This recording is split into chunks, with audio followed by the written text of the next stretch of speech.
Good morning, everybody. So I was editing my vlog again and I realised once again that I haven't filmed a good intro. What a surprise, that never happens. So here I am in my cozy dusting ground because I was cold. So this video is just kind of a collection of random things that have happened in the last few weeks, just to kind of keep you updated with the city progress, because obviously that's a massive project. So, you know, you're gonna have to keep informed. So that's this video. Roll the clip. So after a very long time of waiting, something very exciting and highly anticipated has finally arrived. So let me show you. Oh my god, it's finally here. So I'm just filming this on my little stool because my table is completely filled with rubbish. So it's my very long awaited parts and pieces order. Look. So many things. So exciting. And this is really hard because I can't actually see what I'm doing very well. A blue 16 by 32 base plate and my big one. Finally.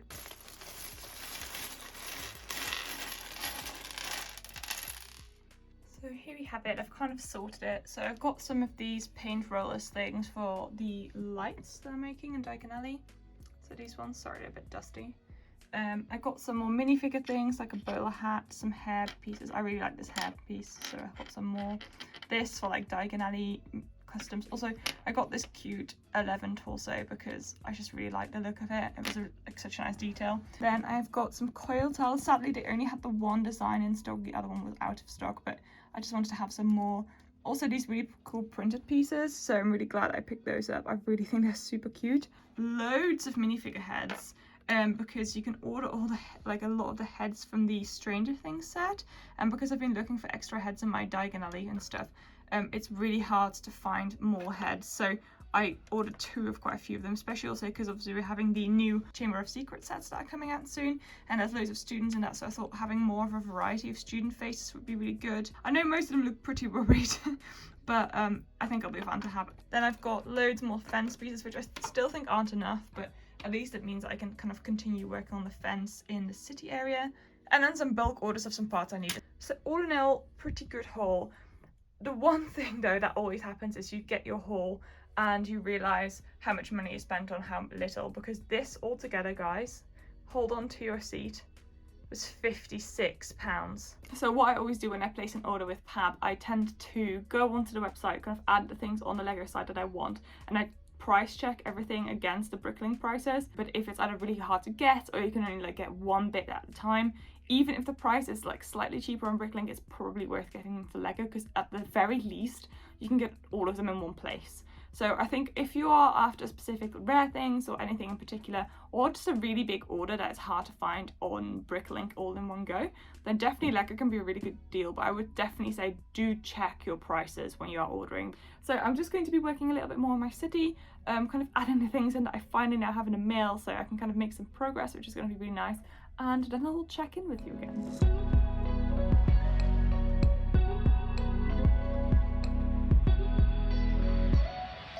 As we finished this, we need to find a little space in this place. And if you've been following me for a little while, you may know what's coming.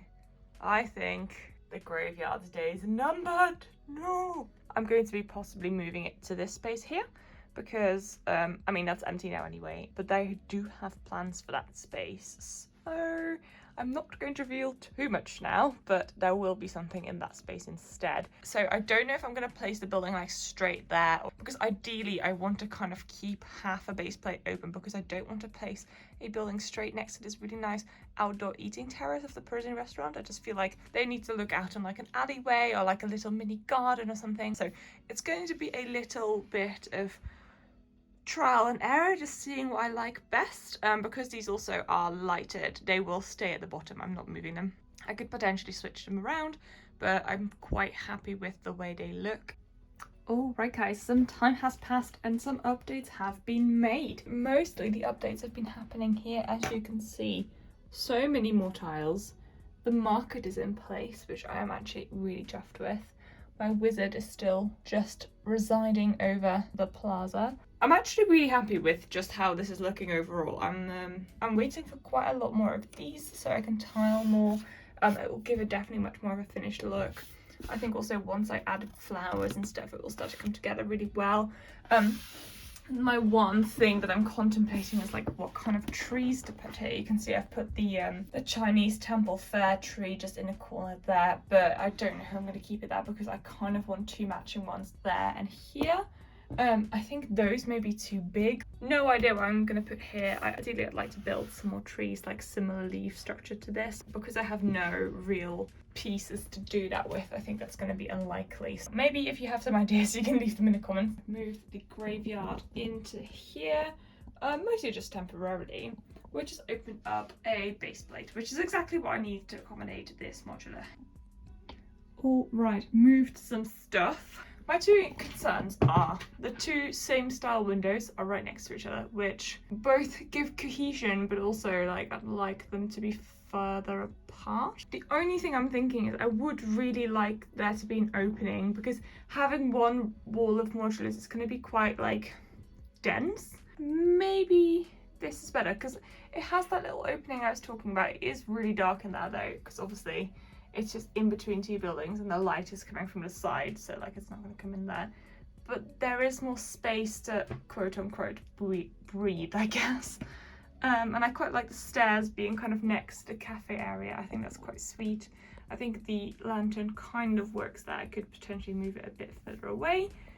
Also, I kind of like the pub being next to the train station because I feel like the pub is like the closest to the Harry Potter thing that I'm trying to do on the sides. The other thing it does me notice, because obviously that's unlit, these will both be lit. The only area that there will be lights is going to be kind of there, not there, which when I film you can kind of see that on better. But hey, that's just kind of like a side note. I think I'm going to add in the prison restaurant and see what it'll look like when I do. All right, so there it is next to Assembly Square. I did not appreciate how hard it would be to put the cables of the Persian restaurant like back behind here, which at the minute I've not done because I just couldn't quite reach. Upon closer inspection, I don't like it. It's maybe just having to get used to the fact that I have so many modulars sitting so close together, because it is just my city so far has been really quite open, spaced and airy. All of a sudden it is really built up, which is really cool, but also I do have to get used to. I don't think I like this layout. I don't think it works. Next plan, move the Parisian restaurant to go in between the new modular and Assembly Square. Okay, third update time. As you can see, there is more space in between all the buildings. Definitely more of a fan of that. I think maybe Hagrid is going to just move in between Assembly Square and the Prison Restaurant. There we go. So we have the lineup currently as this.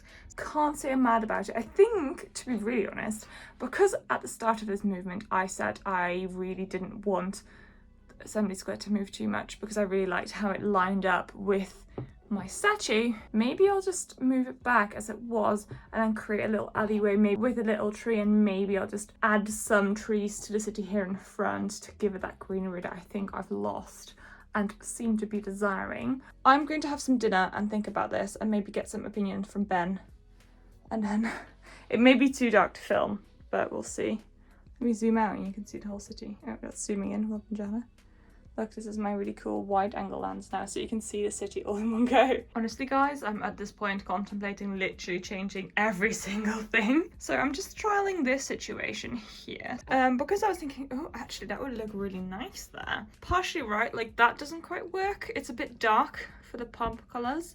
But the stairs works really well, so like next to the ramen shop, because it addresses that issue that I mentioned in my video about the ramen shop, about how actually the space is a bit too narrow, and actually now there is a decent amount of extra space. Also, the reason is because I thought the bookshop and the police station modular would look really cool together. So if I had free up the bookshop, like I can sit next to the police station when I get it, which I obviously don't have at the minute. Now for my reservations. Obviously the issue that I didn't think about when I moved it, of me not liking the back, is an issue again, because I see the back of the modulars that sit in my Calyx unit quite a lot, because I walk into the room this way, so I get to see the stripy thing, I get to see the mismatched windows, kind of all the things that I didn't really like about the modular itself. I don't think this works.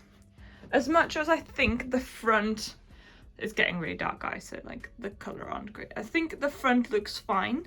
It actually really works. It's really quite residential this way. I just don't think it can sit there because of this reason. So I'm gonna have to change that. But I've also started contemplating, do I just move the diner? Because maybe the diner just needs to sit somewhere else. So at this point, nothing is certain. None of you guys are safe. Everything is changing. Right, next trial. Actually, quite like this. This seems to work quite well. Only thing I don't like is like the abrupt ending of the building into the China thing.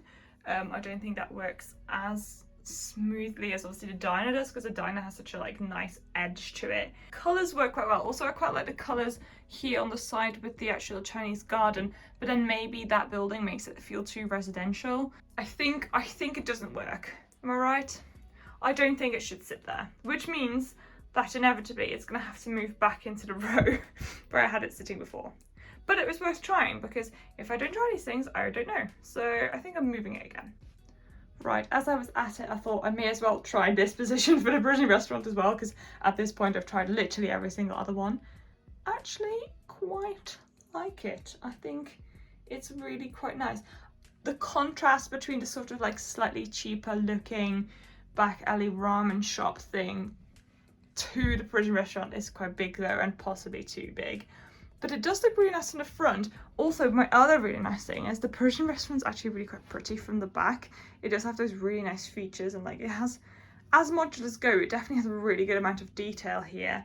So I was like, damn it, like it would look well here. Obviously, elephant in the room. It's cabled though, and I would not be able to hide the cable, so maybe it's a good thing that I don't like it perfectly from the front, because again, I think the contrast is too big between the two buildings, and this one is purpose built to sit in a spot. The bookshop sat really well next to it, so this is going to move back, but it was a good thing to try, because I've definitely learned that this is a possibility. Alright, for the time being, definitely decided it's going to stay the same here, and the diner is back in its place. It's just, having tested it out, this edge of the diner really does make it a perfect modular to sit there. Don't be fooled by the blue base plate. It's just there to indicate the space, because I felt like putting Hagrid out was kind of misleading my own brain. On a side note, quite like it. Like a nice little canal there would be quite fun with a little bridge. Oh god, I can just already hear my like brain going, ooh. I think this may be it. Do I dare say that? Do I dare say that, guys? If I hadn't lit these modulars off, this would have been so much easier. If these still light up, I'm gonna just thank my lucky stars. Stars? What is that accent? Stars, because I am really worried that I may have damaged them in moving. This was so much more work than I was intending. I was like, oh, I'm just really quickly gonna add a modular to the city. And then like, fool me, didn't realize that was gonna take 2 hours of indecisive Johanna doinking. Also, I seem to have lost all ability to properly talk, which is really encouraging. It's after a long evening of building, toing, throwing, moving every single modular I own, I think we've settled on the final layout, and I've done some redirecting of building and stuff as well. Added all the cars back in. I turned on the lights to check if they still worked, and they do! Hooray! Yes, this pillar is not lined up now, but I think it's okay. I just need to redo the pavement just here so the light post isn't blocking that zebra crossing. But so far so good. I even managed to fix my I want space but also Hagrid needs to live here problem. I'm going to give him lots of little trees and detail tomorrow, and nice fence and all that kind of stuff. So actually he still has a home within the city as well. Pretty pleased with how it all worked out in the end. So I'll leave it here for now. This vlog is long enough as it is. I'll give you an update tomorrow with the little tweaks and changes I've done. Good morning everybody, it's the day after the big move. I wasn't sure about it yesterday completely. I think having slept on it and like coming back in this room with the daylight on it has solidified that I think this is the right way. I think Hagrid's hut works quite well there. It kind of creates that space in between the modulars that I wanted. I had to mirror it and I had to give him a front garden instead of a back garden. So a few bits have changed for it, but I think it works quite well. So after that very long update of placing the modulars, I think I'm going to leave the video here. Thank you so very much for watching, guys. Really appreciate all your time. Please don't forget to like and subscribe if you want more city updates and more general Lego content. I really hope to see you all soon here. And thank you so very much for watching, guys. I will see you soon. Bye bye. Howdo.